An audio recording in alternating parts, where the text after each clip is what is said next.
Hi YouTube, and this is JTrain997, and I'm back this time with my review of the Vitruvian Hacks Series 2 Knight of Accord figure. Now, get a good look at him here in the packaging. He comes with an absolute ton of accessories, as I believe they wanted this to be one of their primary army builders for people buying into their fantasy line, but I mean multiple helmets, 3 alternate head sculpts, weapons, a base, a shield. Very, very nice. On the back of the packaging here, you can see he has got an immense read-up, like all the figures here, kind of putting out his little lore in this universe they've created. So if you'd like to read it, you can pause it there and read it. The other characters in this series. So, all very, very nice. You can see the artwork here. Once again, if you've never seen this line before, this is collector-friendly packaging. So you just lift this plastic tab on the side here. Card back slides out. Then the tray with all the accessories comes out. If I can get my hands on it at least.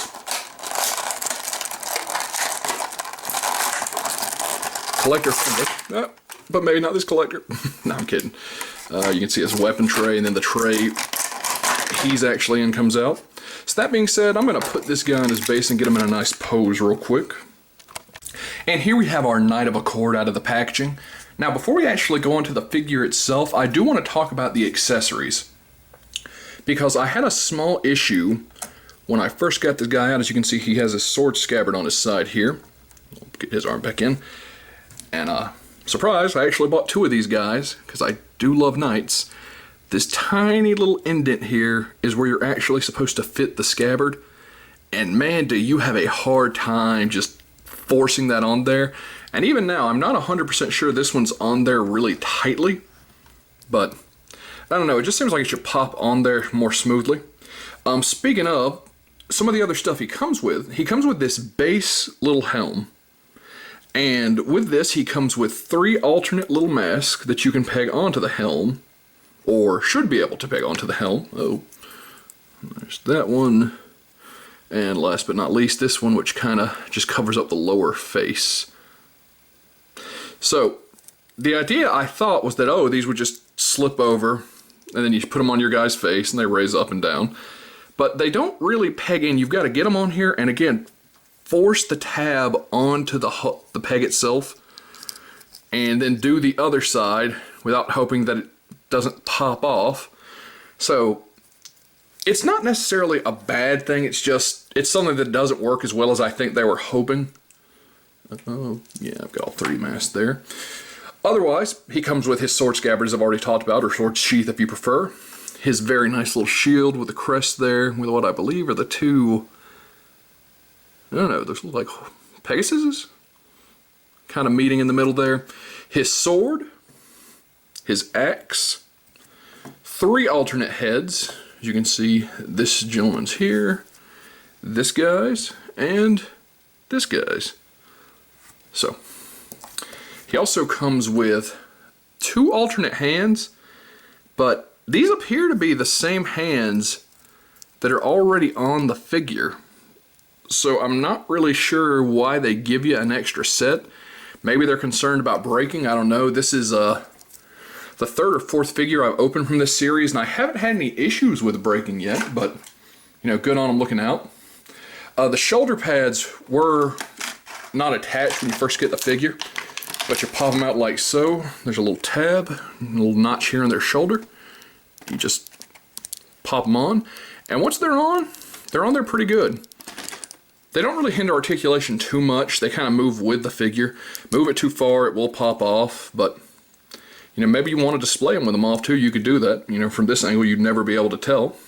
So, getting that back here.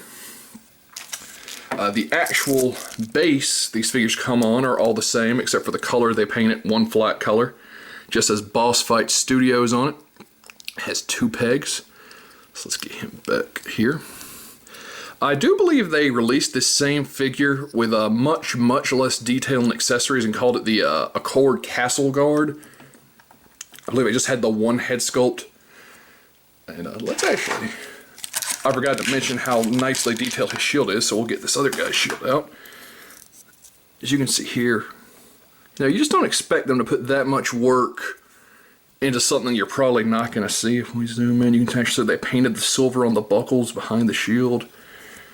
So, as far as articulation, for a 3 3/4 inch line, these guys really knock it out of the park. Some very nice up and down, full 360. Arms, again, I've removed the shoulder pads for this. Go out, full 360. Bend and spin at the elbow. Spin and slightly bend at the wrist. It's a little bit hindered by the armor design. Looks like you can get a full 360 at the abdomen. The waist articulation, if he has any, is hindered by all this gear, some of which is removable. Leg articulation goes forward to about here. Doesn't really go back too much.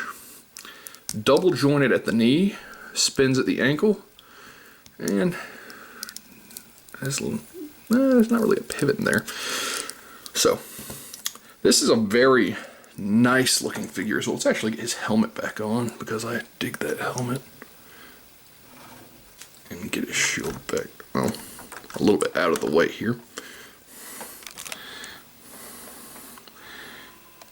Okay, so his helmet's not sitting quite right on his head, probably because of those shoulder pads. You can mix and match the helmets and get a design you like, but they've done a lot of really nice detailing on the armor, silver, gold, bronze, all these paints coming together to really make this guy pop, and I absolutely love that. I really do need to start talking more about the, I don't like to read the backstory because they put so much of it on the card, but they've really created this great fantasy universe because they also released a version of this figure where it's kind of an evil, twisted, corrupted version of this knight, which you'll be seeing a review of. So stay tuned for that. But that being said, let's move on to a final thoughts on this figure. And here we have both of our Knights of Accord together and posed. I will say, because I hadn't put this guy's scabbard on at the time was complaining about this one, his popped right on, no problem. So maybe I should have started with that guy's. Maybe this guy's just didn't get cut wide enough or something. But I do really, really dig this figure. I love that there's so many variables. You can do so much different stuff with it. I have a soft spot for knights. If you've ever listened to me talk, I love them. I loved them as a kid. I love them as an adult. And I love that there are so many versions of this guy. Which brings me to my one and only complaint about the Vitruvian hacks line in general. $25 a pop for a 3 3/4 inch figure. That is a lot of money for a figure this scale. Now don't get me wrong, Boss Fight Studios knocks it out of the park. These guys are great, they're greatly detailed, they come with a ton of accessories, but I want to army build them, and it's so hard to do when they're 25 bucks a pop. But that being said, if you're a big guy if you're a big fantasy guy, you're big into fantasy legends, knights, myths. See that right now, I'm just going mainly into the knights. There's fairies, there's sorcerers, orcs. There's so much to this line that I'll probably keep going. So the only complaints I walk away with this guy is I wish his helmet tabs popped out a little smoother, which you can see I've got this guy's in. Once they're in, you're fine. And personal preference, I maybe would have liked to have been able to store the shield on his back, but again, that is not something I'm mad at them for. That's just something that maybe I would have liked to have seen. But that being said, I highly recommend picking these guys up, and this is JTrain997, and I'll see you soon, YouTube.